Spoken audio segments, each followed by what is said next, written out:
Você tomou os remédios, você foi no médico, tomou os remédios, fez o que era recomendado e Deus te curou.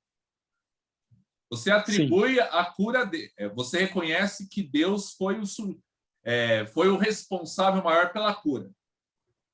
Ele abençoou os médicos, que ele abençoou os remédios, correto? Sim. Mas aí o Renato pode te provocar assim, mas tantas coisas que você orou para Deus, ele não respondeu. Então, quando não conseguiu, foi Deus dizendo não? Ou só porque você conseguiu agora, você atribui a Deus? Sendo que na maioria das vezes você ora e não acontece o que você pede. Pela cosmovisão calvinista, você já adiantou a resposta, né? Foi da vontade de Deus em um caso, em outro não. Mas é a mesma coisa. Às vezes eu provocava, né? Algumas pessoas falam que o fulano de tal lá, acho que um babalorixá, o pai de santo, falou que o time de futebol tal vai ganhar, vai ser campeão, né? Daí a pessoa dizia assim, não, agora eu vou torcer para não ser, porque só para quebrar a cara desse pessoal que acredita nessas coisas. Mas eu perguntei, quantas vezes você já orou e você não obteve o que você pediu? Você deixou de crer por causa disso? Você deixou de interceder? Você deixou de fazer as suas preces? A minha reflexão em tudo isso é porque não fica mais ou menos naquele caminho, naquela teorização de que vai que foi como o Deus desconhecido lá do panteão dos gregos, né? Em Atenas. Aqui tem uma imagem ao Deus desconhecido, vai que existe um que a gente não conhece. Não é por esse caminho que a gente que está seguindo? Teologicamente, sim. Porque, assim, numa abordagem teológica, a gente consegue justificar tudo.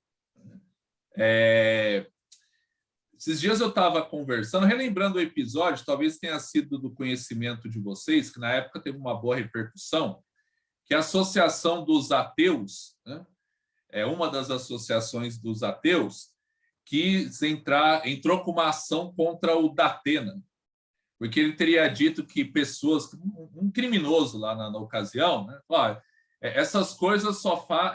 Uma pessoa para fazer uma coisa dessa é porque ela não tem Deus no coração, né? Aí gerou toda aquela onda de protestos, né? Porque o comentário dele associava que uma pessoa que faz isso, ela só pode ser ateia, né? Uma pessoa que faz o mal, né? Uma pessoa que, ou seja, uma associação muito feita ainda, que uma pessoa que não crê em Deus é uma pessoa sem caráter, uma pessoa sem freios, é uma pessoa que é capaz de fazer todas as maldades para atingir os fins desejados. Essa não é uma percepção ainda muito compartilhada, né? E que esconde né, indiretamente uma leitura também problemática, né? Que a pessoa está dizendo, eu só faço bem porque eu acredito em Deus. Logo, né, se eu acredito em Deus, ele pode me punir se eu fizer o mal, né? Mas, enfim, voltando ao ponto, teologicamente,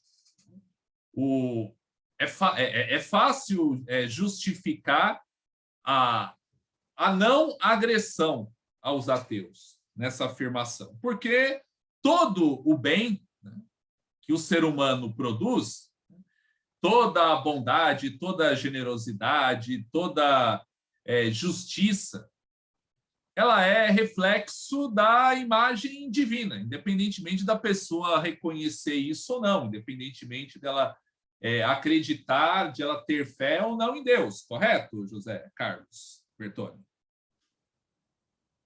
Sim, exatamente. Exatamente. Então, o médico o campeão do prêmio Nobel, ele é ateu, né? Ele atribui todo o conhecimento dele a si próprio, à natureza, à evolução cega da natureza. Mas o José Carlos diz, ele está enganado, né? Ainda que ele não reconheça toda essa inteligência dele, é dom de Deus, né? Então você não tem nenhum problema. Oi? É o caso desse médico que foi a testemunha do milagre, né? Ele se diz ateu agnóstico, né? Ele se declara ateu agnóstico. mas o depoimento dele foi colhido, porque no processo de canonização da Igreja Católica, né, tem que colher depoimentos, é feita uma pesquisa, tem que ter provas, enfim, para realizar a canonização. Eu não estou questionando o catolicismo, eu só estou colocando essa questão para a nossa reflexão, né? Porque eu estou entendendo mais todo esse processo mais como uma superstição, e não como fé ou ciência, está entendendo? Sim. Agora, o ponto é, milagres ocorrem, e aqui eu estou dizendo de um modo fenomenológico. Há registros de milagres, ou seja, pessoas foram curadas de câncer, curadas da cegueira, pessoas assim que estiveram mortas e reviveram, em várias tradições religiosas. Eu poderia até arriscar em todas, mas todas é muita coisa. Mas você tem registro de milagres no cristianismo, no islamismo, no judaísmo, no candomblé, na umbanda, no kardecismo e outras tradições. Em várias tradições religiosas, são reconhecidas pessoas com dom de cura. Então, pessoas com dom assim para ver coisas que os demais mortais não veem. Pessoas que alcançam algumas dimensões, acessam alguns portais que o restante da humanidade não alcança. Algo contraintuitivo. Como? E a questão é como a gente vai trabalhar, como a gente vai acolher essa questão no consultório. Por quê? Uma forma eu tratar tudo isso como uma variação, todos esses fenômenos, como uma variação, um epifenômeno psíquico, que já é uma abordagem mais generosa com aquela de tratar tudo isso como uma patologia. Ou, né, como mera... ou reduzir tudo como mera ignorância de quem crê, né? Ou de quem é agente de uma suposta, ou quem é intermediário de uma suposta intervenção sobrenatural. E aí você não precisa nem se tornar ateu. Eu conversava já há algum tempo, fiz uma live com um pastor luterano, que ele foi pentecostal. E ele diz que ele acredita na contemporaneidade de dons como o da glossolalia, fenômeno em que as pessoas falam uma língua ininteligível, né? Alguns entendem língua dos anjos. Ele acredita na contemporaneidade, mas ele entende, a partir da sua nova matriz referencial, que ele não tinha esse dom quando ele era pentecostal. Hoje ele interpreta que aquela experiência ela era condicionada pelo ambiente e ele inconscientemente tinha algo parecido com uma catarse. Então, e rompia do inconsciente um balbuciar, né? Encorajado pelo meio e também provocado pelo desejo dele reproduzir aquela experiência. Enfim, ele reinterpretou aquilo, sem negar a fé no seu sentido macro. Mas voltando ao ponto, como que a gente acolhe isso? Porque a gente pode ter essas duas atitudes, que essa de considerar como uma variação. Mas o que isso significa psicologicamente para você? Tentar provocar uma experiência para medir, né, a inervação, para medir as ondas cerebrais, a tentar entender, tentar desmistificar, atuar como iconoclasta para mostrar isso tudo não passa de uma ilusão, isso tudo não passa de projeção de desejos inconscientes, isso tudo não passa de uma forma de compensar, né, a falta de uma mãe ou de um pai suficientemente bom. A gente pode tratar dessa forma, ainda que a gente não explicite isso para o cliente. Mas será que ele vai se sentir acolhido? Porque nesse caso, o que acontece? O que está acontecendo nesses casos? Nós estamos desconsiderando o sistema referencial do nosso paciente ou do nosso cliente. Por exemplo, né? Vamos chamar a Rafaela, está aí? Rafaela, tem alguém aqui que poderia responder essa questão? Vocês já foram em algum terapeuta em que vocês não se sentiram acolhidos na legitimidade da sua compreensão de mundo? A Rafaela está num lugar com muito barulho, por isso que ela não está podendo participar. Ou numa conversa, vocês foram contar uma experiência de vocês, uma experiência de fé, e vocês sentiram que a outra pessoa não acolheu? E sentiram que a outra pessoa não foi seduzida, que a outra pessoa não foi tocada? Já passaram por algo assim?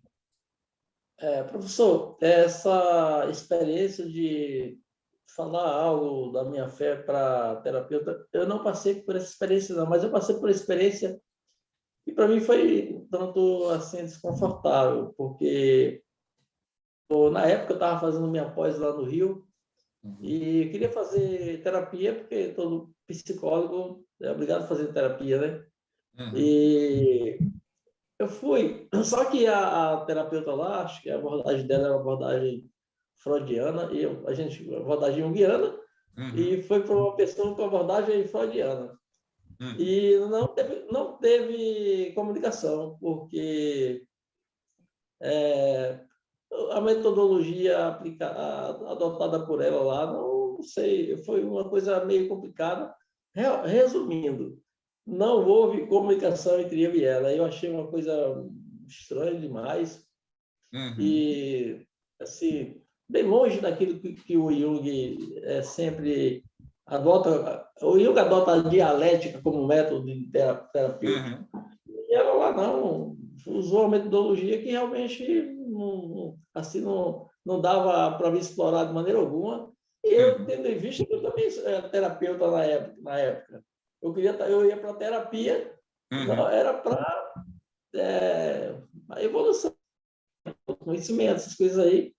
E assim, realmente não rolou, porque eu acredito que a tentativa dela era de achar que eu verbalizasse algum problema para que ela encontrasse um diagnóstico, uma metodologia bem medicina clássica, me diagnosticar e daí surgiu o prognóstico e o tratamento. Mas não era esse o caso. Não era esse o caso em si. Porque o Jung é bem claro. O diagnóstico só serve para dizer que o paciente precisa de cuidado, apenas isso. Eu fiz estágio no CAPS, aqui em Manaus, né, Centro de Atenção Psicossocial, onde eu recebi muitos pacientes surtados.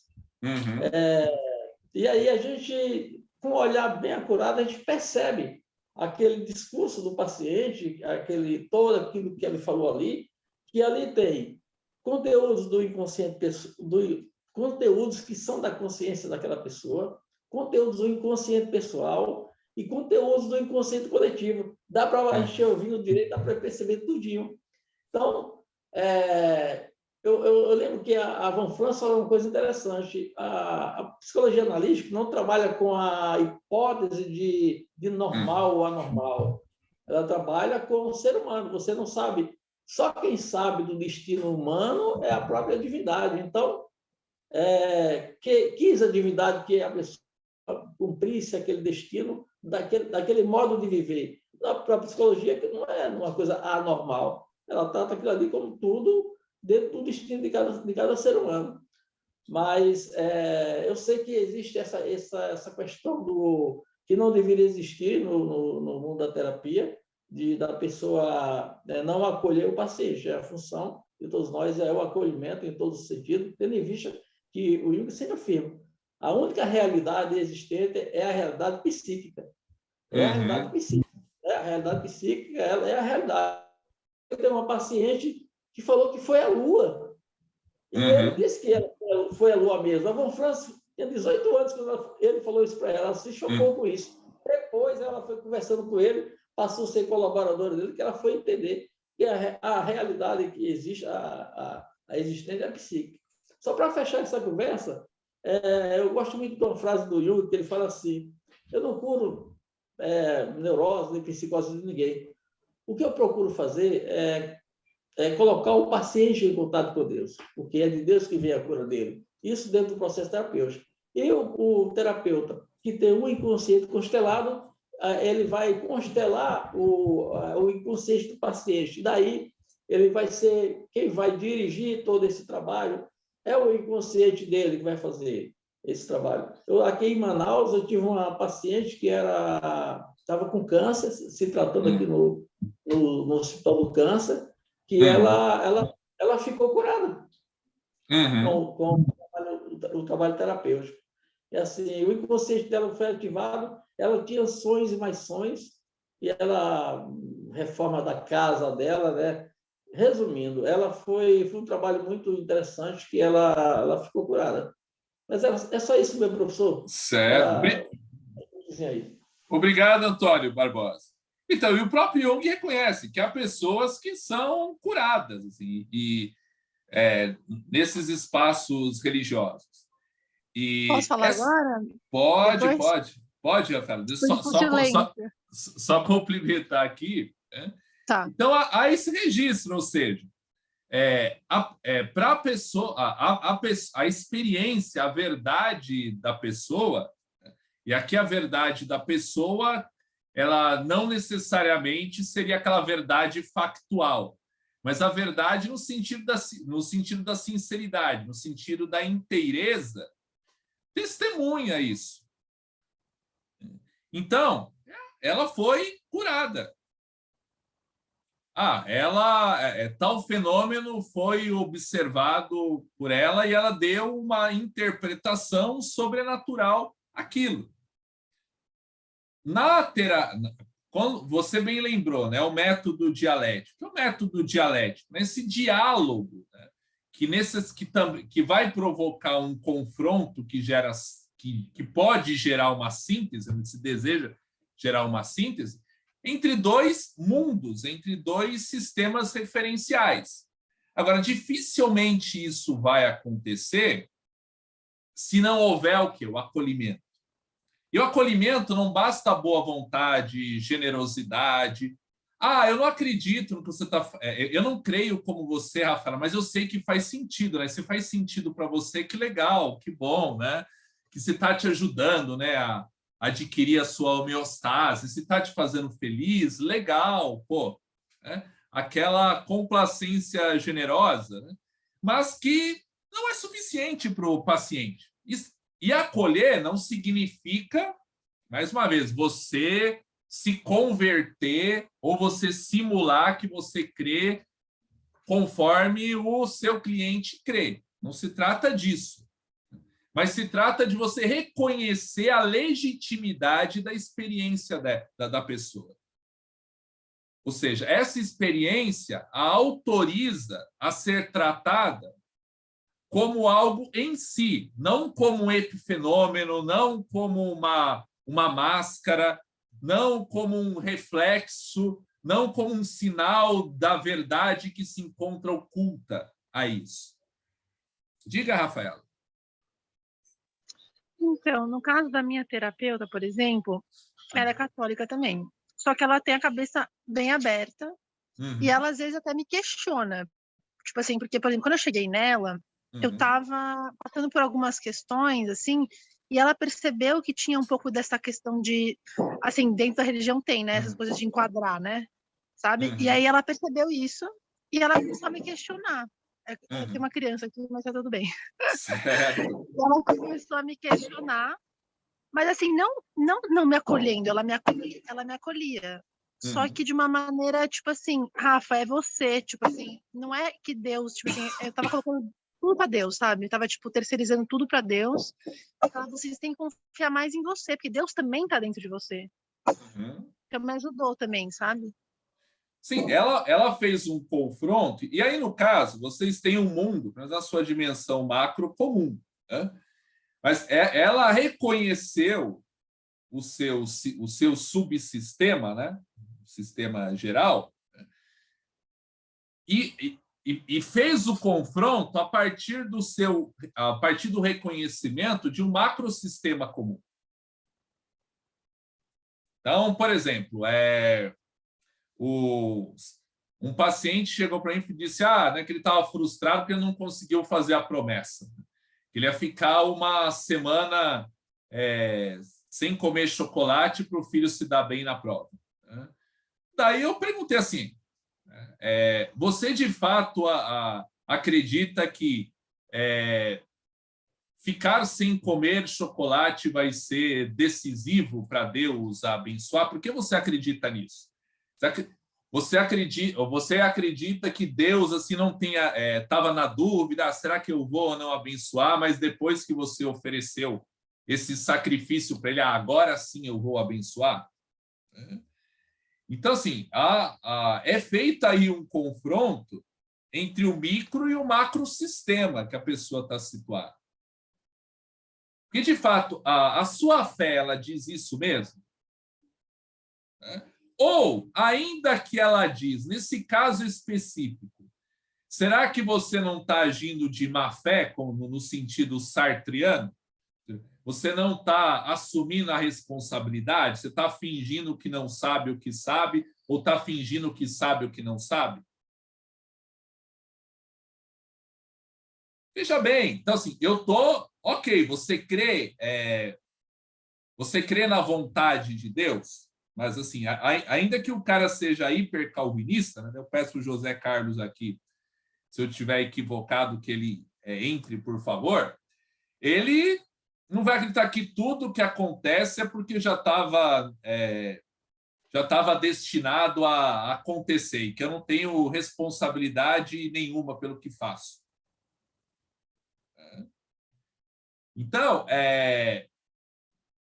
quando a gente conhece o macro do outro e reconhece a legitimidade, a gente, primeiro, estabelece um ponto comum, um ponto de diálogo, um ponto de relacionalidade, para, a partir daí, a gente fazer nós, terapeutas, fazemos as nossas provocações. Provocarmos essas tensões internas no sentido de dar luz a uma nova compreensão. No sentido eu acho de... que ela faz isso, desculpa, eu acho que ela faz isso também por eu ser psicóloga. Eu acho que também tem esse detalhe, né? Tipo assim, eu não sei se ela me provocaria tanto se eu não fosse psicóloga, tipo, entendeu? Eu não sei, eu acho que não sei. Ela me estimula a pensar, sabe? Estimular a pensar, aí também tem umas vantagens da psicologia calvinista, né, José Carlos Bertoni? Porque você pode provocar a pessoa, porque se ela tiver uma fé verdadeira, não é um humano que vai ser capaz de destruir. Eu lembro quando eu entrei na faculdade, os meus primeiros 18 anos foram quase, na sua totalidade, imerso em micros e macroculturas religiosas católicas, religiosas protestantes. Né? E assim, o meu espaço de socialização, rede de amigos, era a igreja e familiares que também eram de denominações protestantes distintas. E mesmo na escola, onde a maioria não era protestante, você tinha um macro sistema cristão comum. Então, assim, mesmo aqueles que não eram protestantes e nem católicos praticantes tinham um certo respeito, né? Ainda que ainda que não fossem irreverentes, né, em outros aspectos, mas assim, o nome de Deus assim inspirava respeito. Você não via as pessoas fazendo piada com Deus, com Jesus, enfim, com outras coisas. E aí, quando eu entro na faculdade, experimentei vários assim conflitos, né? O que me estimulou a estudar mais, né? Me estimulou a depurar a minha fé, né? Desconstruir, reconstruir em bases mais seguras e com materiais mais valiosos. Mas em alguns momentos eu ficava meio que receoso assim, fazer alguma pergunta e ouvir algo que eu ia ouvir e não ia conseguir assimilar, né, no meu sistema, ou dar uma resposta que ia abalar, pôr em xeque, ou até ler algumas coisas. Mas aí eu me voltava para mim mesmo e dizia, pô, mas se eu creio que eu tenho uma fé salvadora, eu não posso ter esse temor. Eu estou tendo um comportamento que é incoerente, que é incongruente. Então, no caminho o medo, quando ele o medo expressa o quê? Uma dúvida. Como diz o Jung, o fanatismo ele se estrutura numa dúvida recalcada. Fanatismo, aquele fervor que muitas vezes também ele é inflacionado por ele é inflacionado por uma falta. Ele é inflacionado por um conteúdo reprimido. Ele é inflacionado pelo subdesenvolvimento de uma função ou pela falta de investimento de outras funções. E aí, muitas vezes, o discurso religioso ele preenche essas lacunas. O discurso religioso dá uma máscara, reveste de aura uma série de dissociações. Então, o fanático é medroso, no fundo? O Jung diz que sim, né, que no fundo ele recalca uma dúvida. E por isso que ele precisa ser incisivo. Na verdade, ele precisa pregar continuamente, não é para o outro, é para ele mesmo, para relembrar. Então, uma pessoa convicta, né, um dos sinais é a tranquilidade, é a temperança. Não significa que Sim, também... Não significa a falta de firmeza, não significa o vigor. E não significa que não haja vigor. Mas significa o quê? Que quando eu tenho uma necessidade contínua, recorrente de afirmar algo, ainda que esse afirmar algo é querer mostrar nas minhas redes sociais que eu estou muito bem, que eu estou muito resolvido, que eu estou muito melhor depois que eu saí de tal lugar, que eu não sinto a menor falta, né? A pessoa fica dizendo isso várias vezes, não é porque ela tem necessidade de convencer o outro, ela tem necessidade de convencer a si mesma. Então, aquilo lá vira quase que um ritual compulsivo. Para fechar, senão já vou extrapolar. Então, é esse confronto. Eu reconheci a legitimidade, ele tem legitimidade de crer, ainda que eu não creia como ele. Então, eu vou respeitar o sistema de crenças dele e tentar interpelá-lo dentro desse sistema. Ou seja, o processo de mudança de sistema, isso é uma viagem da pessoa. Mas eu só posso ser um facilitador se eu reconheço a legitimidade da experiência do outro. A legitimidade não necessariamente ontológica. Eu não reconheço que, de fato, foi Deus que curou a Rafaela. Mas eu reconheço que na fé dela, que na sinceridade dela, na verdade dela, ela atribui isso a Deus.